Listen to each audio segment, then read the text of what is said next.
Weirding Way Media.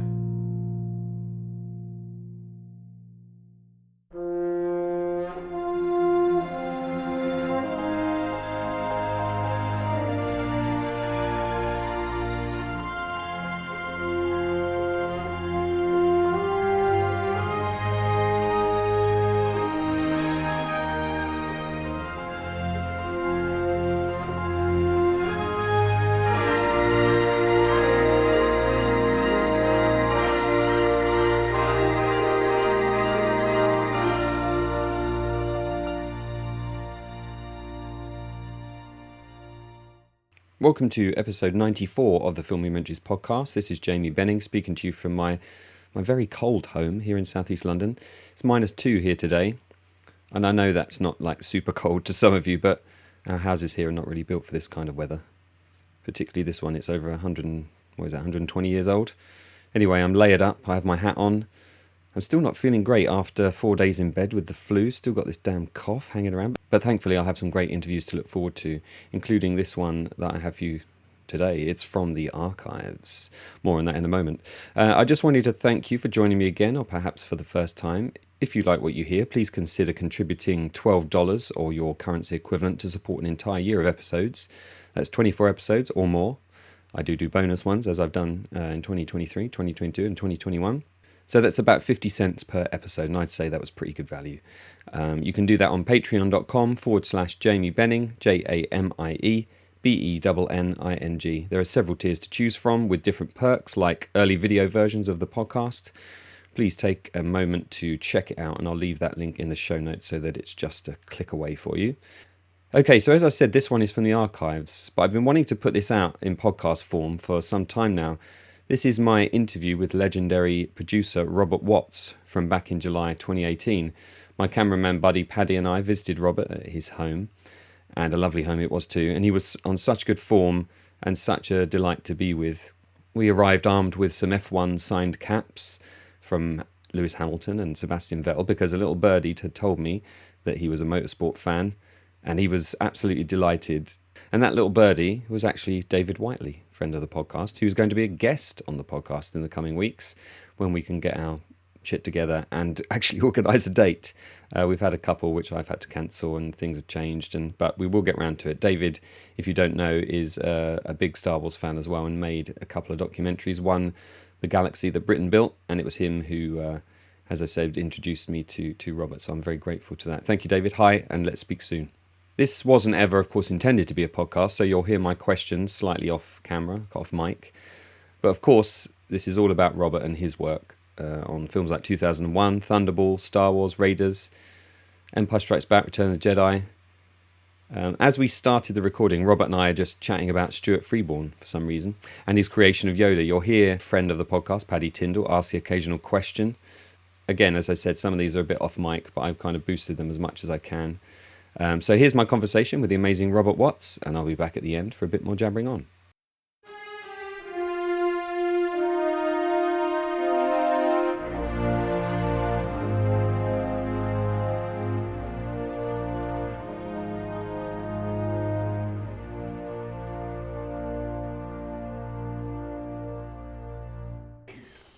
We had nowhere else to go.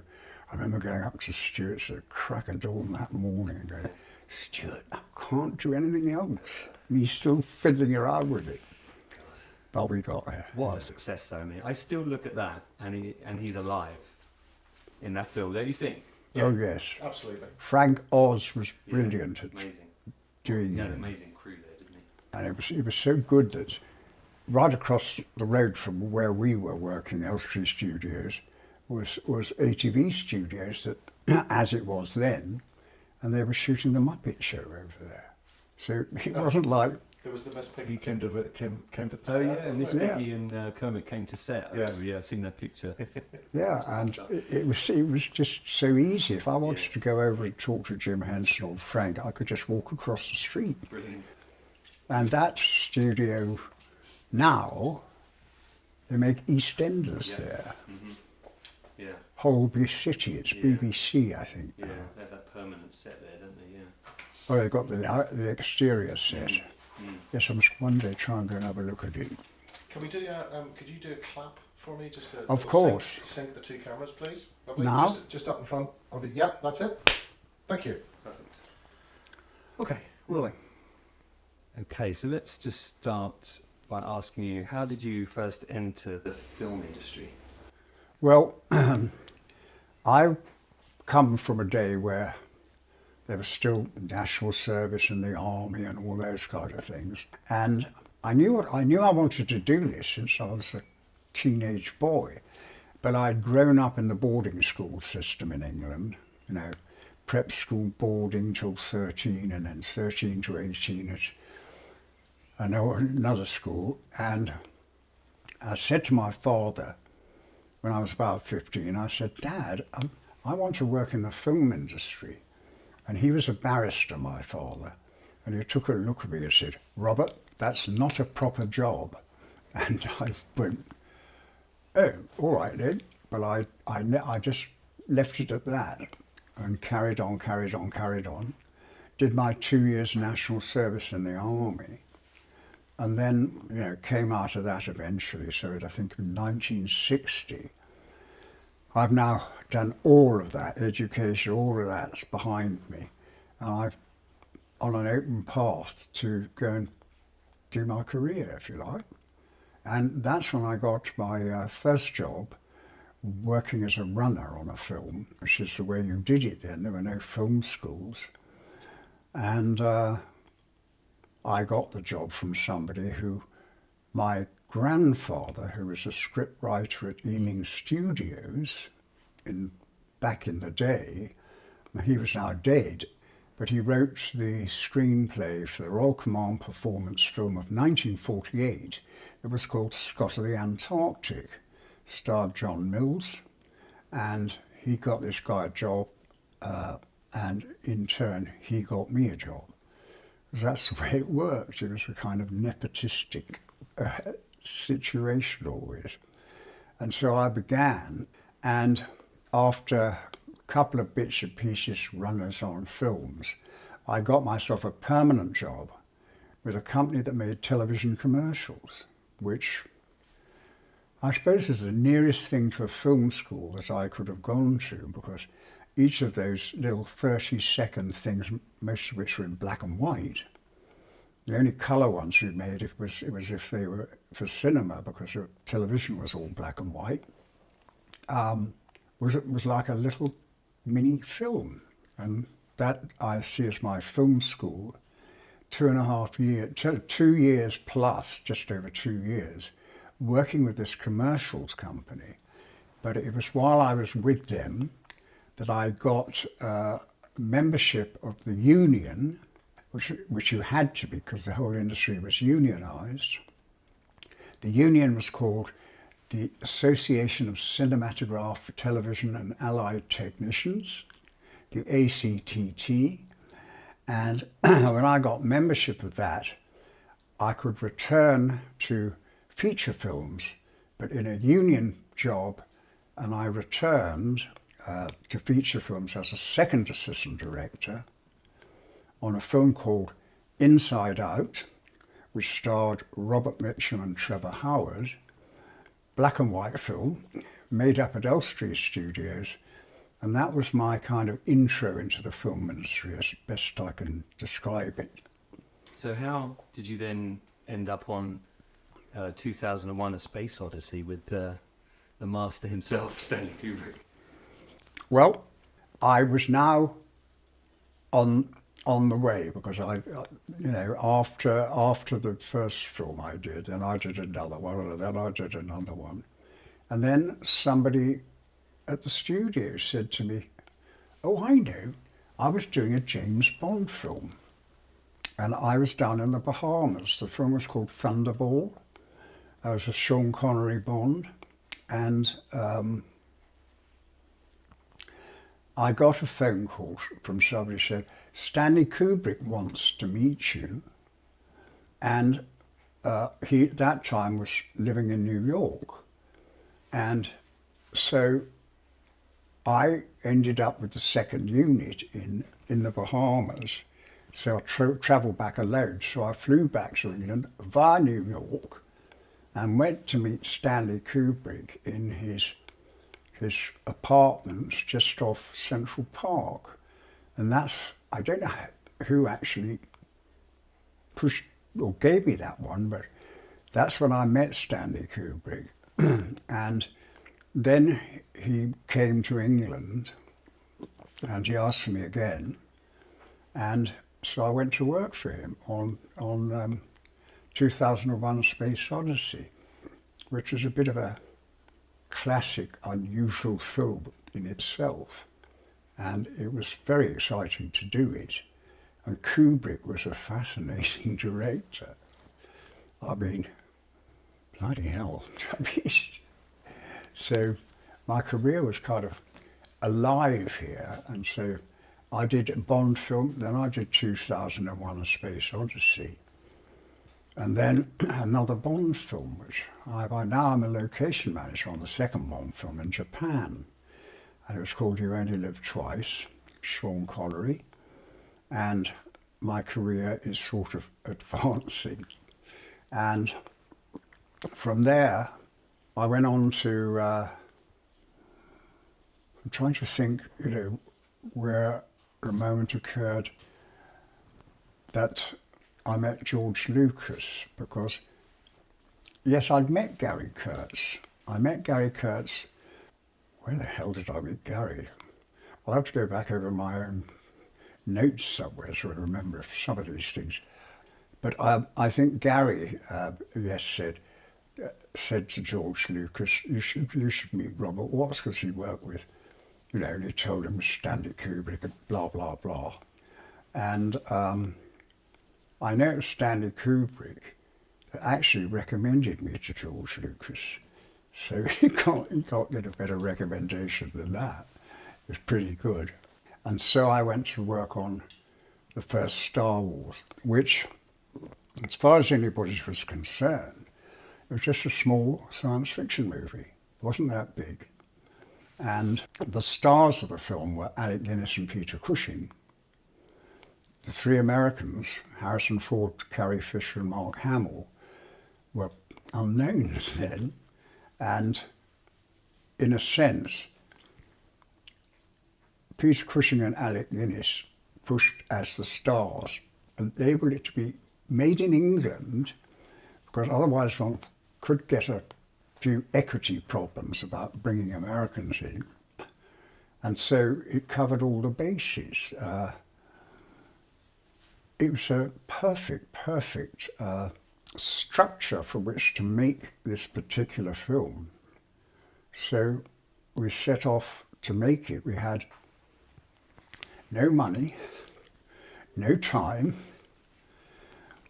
20th Century Fox gave us such a hard time, because I don't think they believed they were ever going to make a penny out of it. Even though they were making it as cheaply as they could, it was still money that they weren't probably ever going to see again.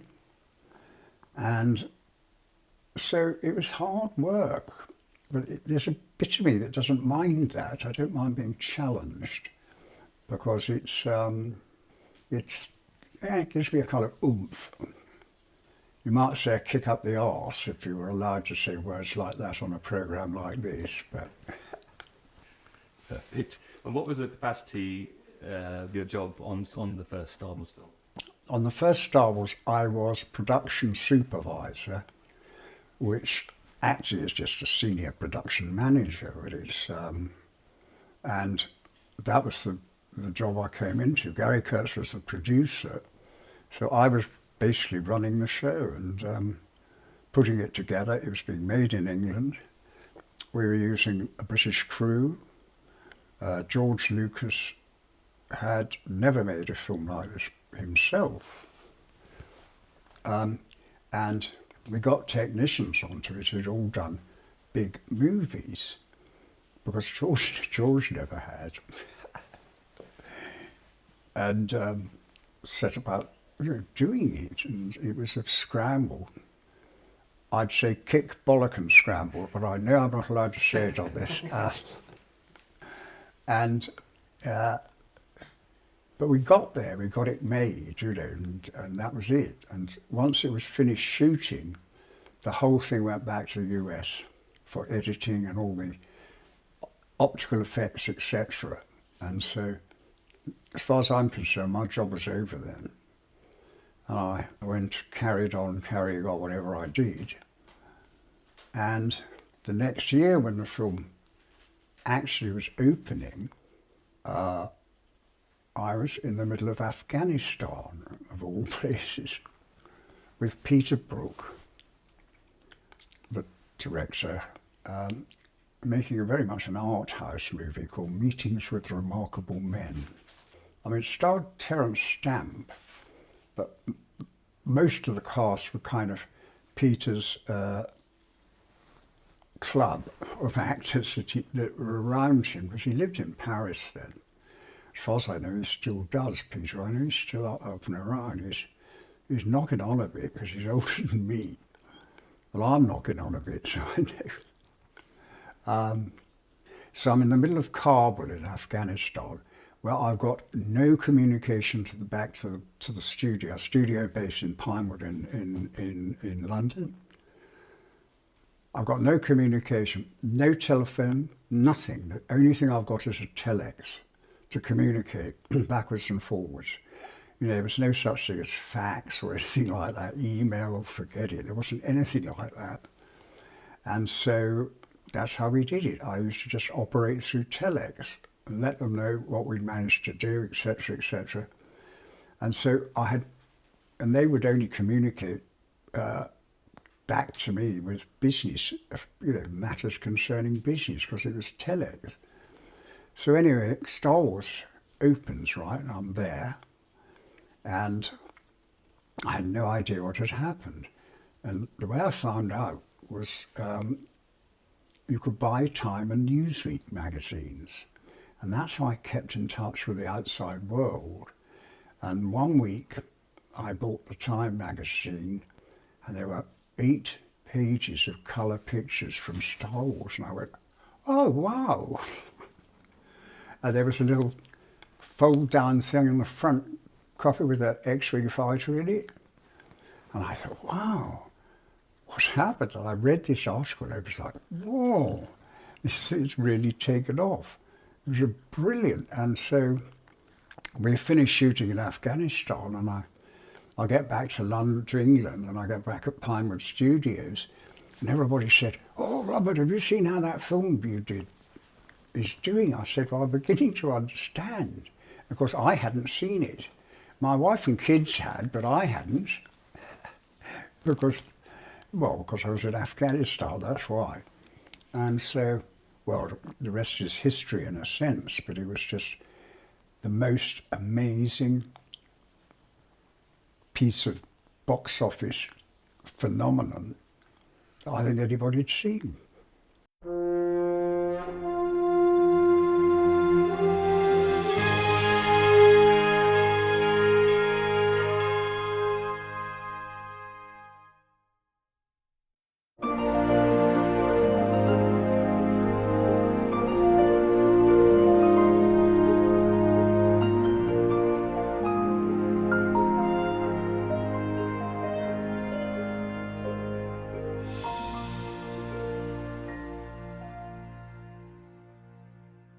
And so, off the back of that then, Star Wars is a big success. The sequel, Empire Strikes Back, is in the pipeline.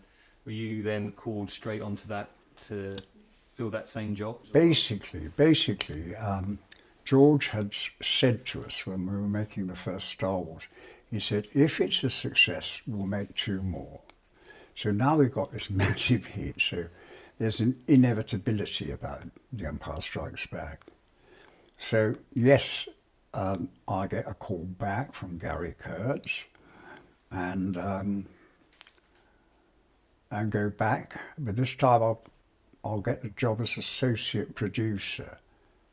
I don't think it meant anything different. I think it was just a slight upgrade in the sound of it. And so I went back to work on The Empire Strikes Back, but we had more time.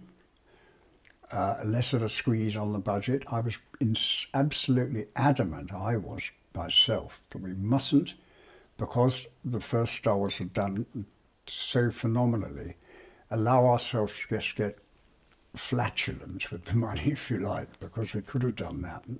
That's not the way to work. You've still got to keep yourself within the parameters and shoot, a great movie for a price that is, well, hopefully, great for a great movie.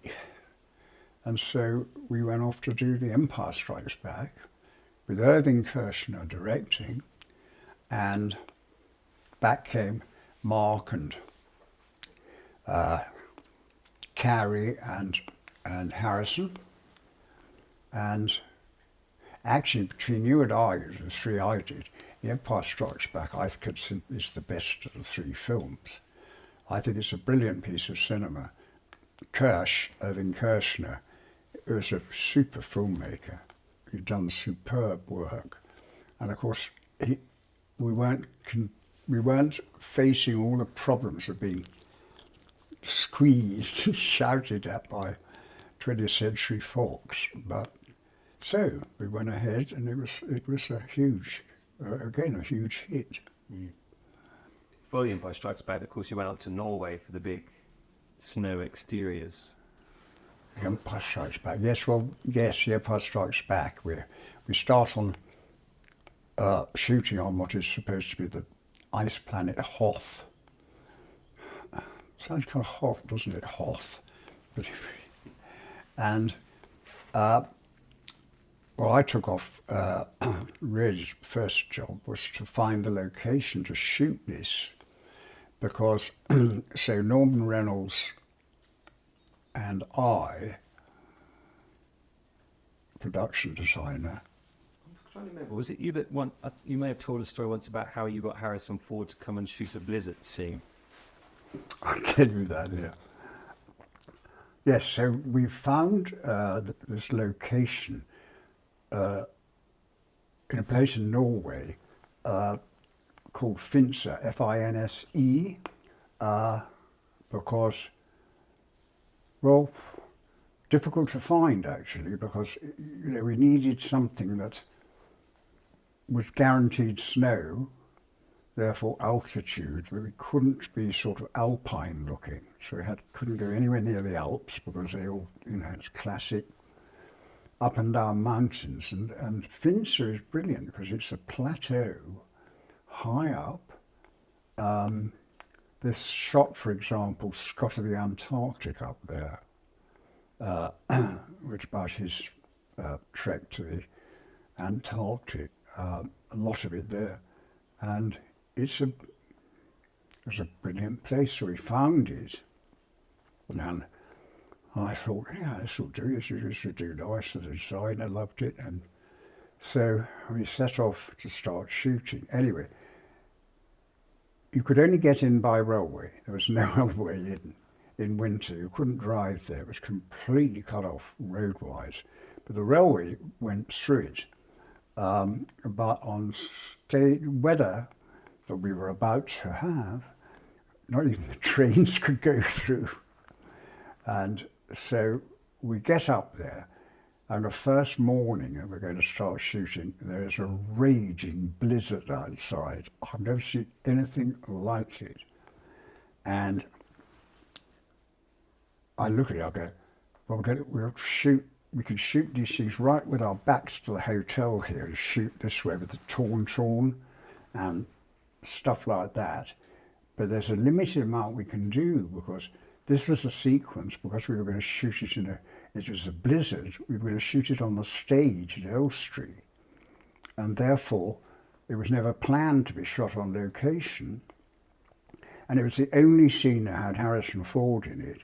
And so therefore, I hadn't brought Harrison to Norway, because I never intended to. And so I got on the phone to the studio and said, get Harrison on the next flight to Oslo, because I'm going to have to get him up to Finse somehow or other. The only way I could get him up to Finse was to use a snow plough, because the snow plough could actually go through this where the regular train couldn't. So I got permission to use the snow plough. I got a bottled Scotch whisky. I got the location manager, and I said to him, here, gave him the whisky. I said, go down in that snowplow to Oslo and bring Harrison Ford back. Whatever time, I don't care, I'll be waiting for you, so bring him back. So off he went, and the day went on, and the day came to an end, and the crew went to bed, except Robert, who couldn't. And I waited up until, I can't remember what time it was. It was something like, I don't know, 1 o'clock in the morning. Finally, the snowplow rides in Finster with Harrison on board. He's drunk quite a lot of the whiskey, and I'm going to ask him to work the next day. And so he comes out, he storms into the hotel, he looks at me and says, call my agent. And I go, Harrison, I need, and then he started laughing, I have to say. He got in the spirit of the thing, and I explained the situation to him. I said, I hope you don't mind working tomorrow morning. Strictly illegal under union regulations. And he said no, and he did. And he came out the next morning, and a blizzard was still continuing, and the blizzard scene, we shot in a real blizzard, which you couldn't count on doing that if you tried, you know, because that was the one scene I'd scheduled for the studio, because you can create a blizzard indoors, you know, using styrofoam bits.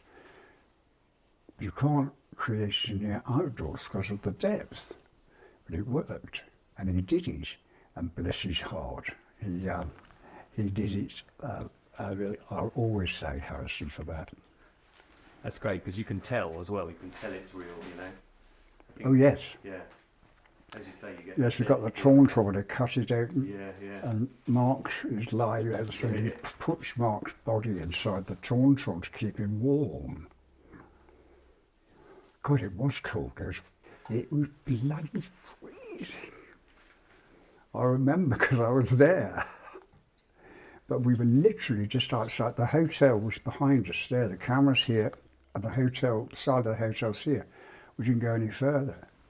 And then, you know, as we were blessed, somehow or other, the blizzard dropped, and we went on and completed all the other stuff that we were going to do. But we also completed this thing we were going to do in the studio, so we were not exactly ahead of schedule, but we weren't behind either. And I saved a stage, because I didn't need a stage. You're a hero then. In their eyes. Sometimes. On your side. Sometimes. So then, Raiders of the Lost Ark. Oh yes. Raiders of the Lost Ark. Oh yeah, well, we were finishing up The Empire Strikes Back. I was shooting pickups back at ILM in San Francisco, and I was on the stage one day. We're just doing these bits and pieces, you know, the usual stuff.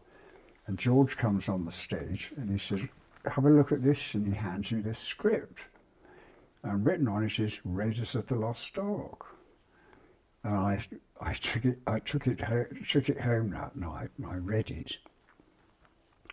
And I came in the next morning, and he said to me, "What do you think?"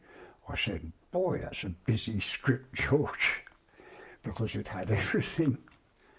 And he said, "Well, that's what I want to do next, and Steven Spielberg's going to direct it." And who I hadn't met by then. And he said, "I'd like you to go down to LA and meet Steven, because I've told him I'd like you to be on it, but obviously he'd like to meet you." So I did. I went down and met Steven Spielberg, and that was the first time I met him, and it was great. And we set off to do Raiders of the Lost Ark, which was It was an amazing film. Actually, if I have to be honest, of the 6 films I did with George, that's my favourite, because we went all the way around the world. I went with Norman Reynolds as a designer. I went around the world twice, looking for locations twice around the world to find locations for that, because it was so varied. And we made what turned out to be a hugely successful film. And I also met Steven Spielberg, and I loved working with him. Very challenging, you know. He kind of asked you for things. He said, "Can you do that, Robert?" I said, "Well, let me think about it." I don't know. But I always managed to say yes. I always found a way. But I liked that. I liked the fact of being challenged. Well, I said before, because it makes the job more interesting. And so I remember seeing, well, the schedule for a start was very tight, wasn't it? Oh, yeah. I'll tell you about the schedule. Yeah, the schedule for Raiders. I did the schedule for Raiders, and I thought, well, I'll keep it as tight as I can, but it was a complex film, and different countries and the rest of it. And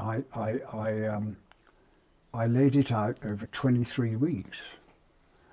And I went down to LA to see Stephen with it and showed it to him laid out. I said, "Look, Stephen, I've laid it out over 23 weeks. I think it's quite, tight that, but I hope they're all right with that." And he looks at it like that. He says, "I don't need that amount of time." I said, "No, don't take some."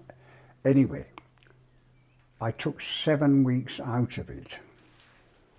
So it had been 23 weeks and it went down to 17.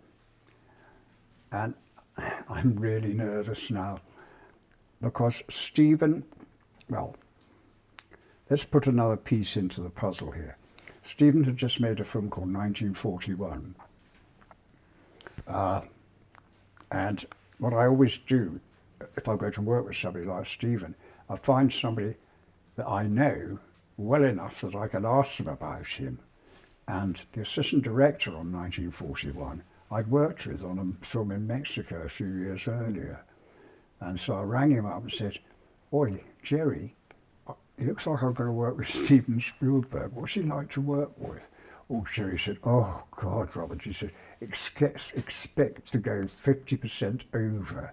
I said, "No." "Oh, God," he said, "it was a nightmare on 1941. So I've got this in my mind when I made that schedule. I made it tight, but I didn't, And then Stephen made me take 6 weeks out of it.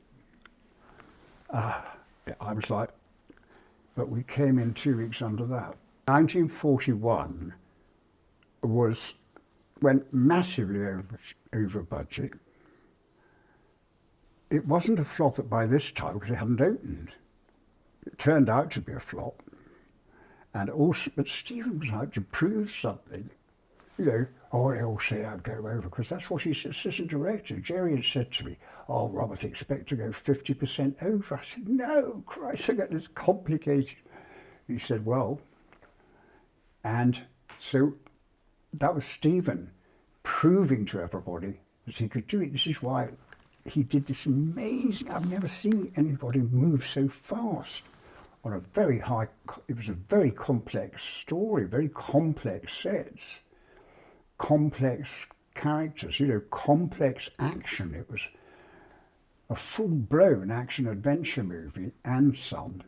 And God, I mean, I'd be on the set, for example, and Stephen would be doing an incredibly complicated crane shot or something like that. And then after take one, he'd go, "Right, cut, print, move on, next shot." I'd go up to him and say, "Stephen, you've got to do a second one." It's what we call for Lloyd's. It's always the insurance one. You've got to. You can't just walk away after one take, print it, move on. Particularly a complex thing. Here am I talking to Steven Spielberg like this, but I did, because that's what he was like. But he'd do it, sort of, for me, and but that's what it was like. You see, he was out to prove something. As I say, we came in 2 weeks under that 23 weeks, and I was absolutely blown away. We finished shooting in Hawaii, the last location of the film and place. And I remember I was there with Frank Marshall and Kathy Kennedy, who still work with Stephen now. We finished shooting. We're 2 weeks under schedule. I can't believe it. And we flew straight from Hawaii to Las Vegas. And literally just took 5 days just going to shows. We just went to have a lot of fun. What were the scenes in Hawaii? Was that the opening scenes? Yeah. It was basically him trekking through, right at the beginning, through the jungle, the titles, you know. Is that with the Paramount Mountain? Yes, yes. Yeah, right. That Paramount Mountain there is actually in Hawaii, the one in that film, yeah. Okay, right. And then it's when he goes through all that stuff inside the temple, and eventually comes out, the ball rolling behind him and all that, and he comes out and there's the Javitas Indians.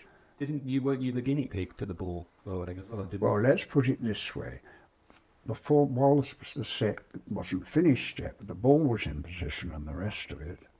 And we're on the set, and Stephen says to me, "Hey, Robert, we're going to roll the ball. You go and run in front of it. We'll see what it looks like." So I go out there and I've got my clipboard in my hand and all the usual paraphernalia I have.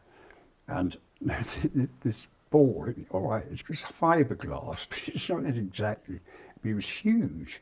And I'm running along and the ball's coming behind me like that. I get to the end and there's 2x4s across the end of the set.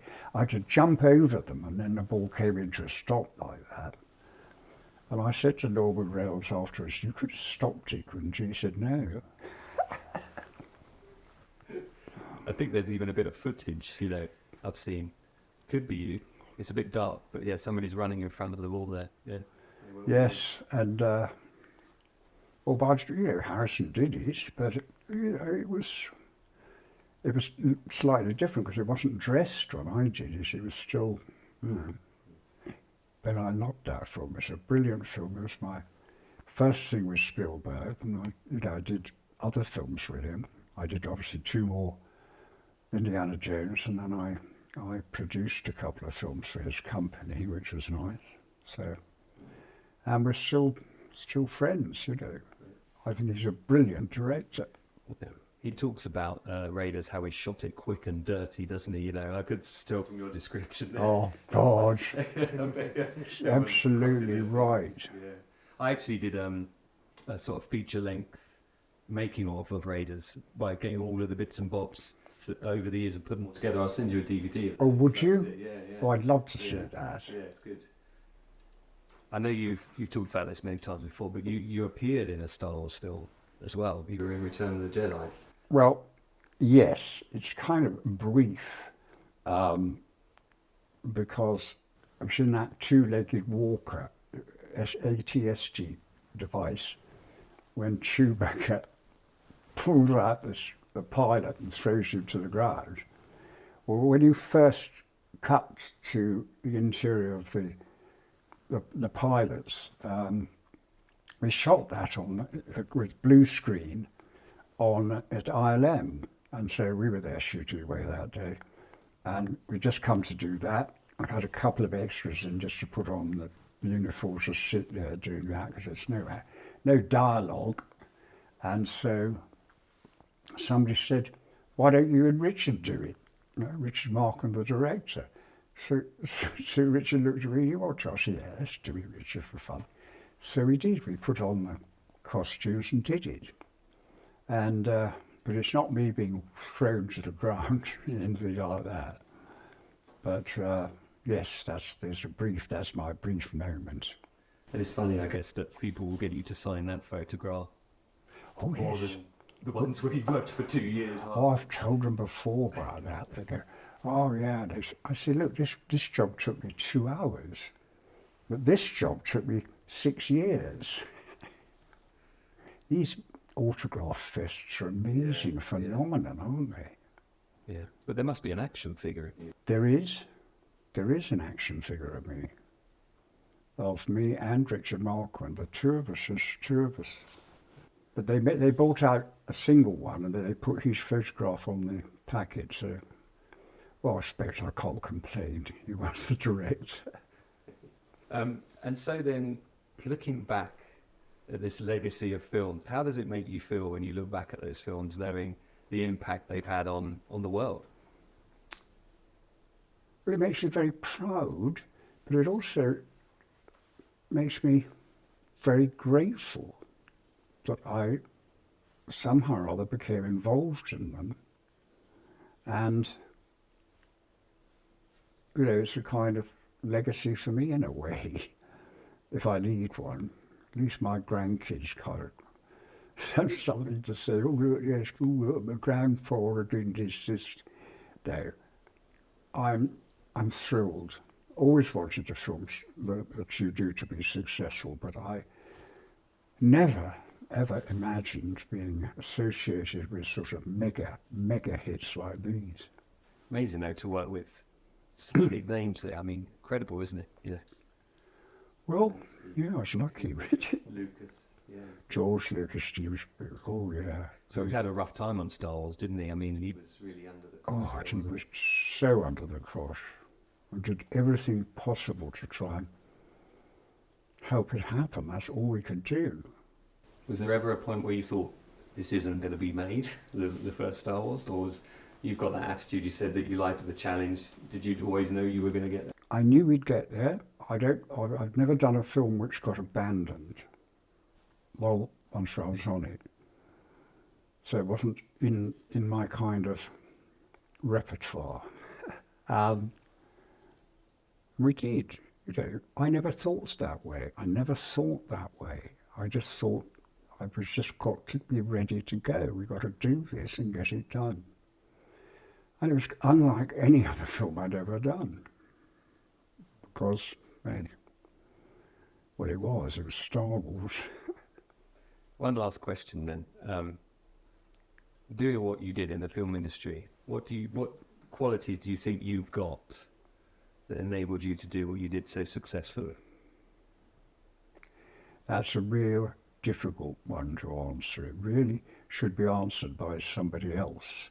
All I will tell you is, from my point of view, to work in this business, because it's so tough, it is essential to have passion. And I feel that I had the passion to make it, but I also was able to put right pieces together, I guess, and it worked. So what else could I say? Fantastic. Yeah, it's interesting, isn't it? It's difficult to see it from the inside out. Yeah. Well, thank you. My pleasure, guys. And thank you for today. It's been pleasure. Absolutely. I think it all went well. Yeah. Look at that. There's an understatement. Yeah, definitely did. I'm so grateful for my brilliant presence. Oh, that was so thoughtful, Oh. wasn't it?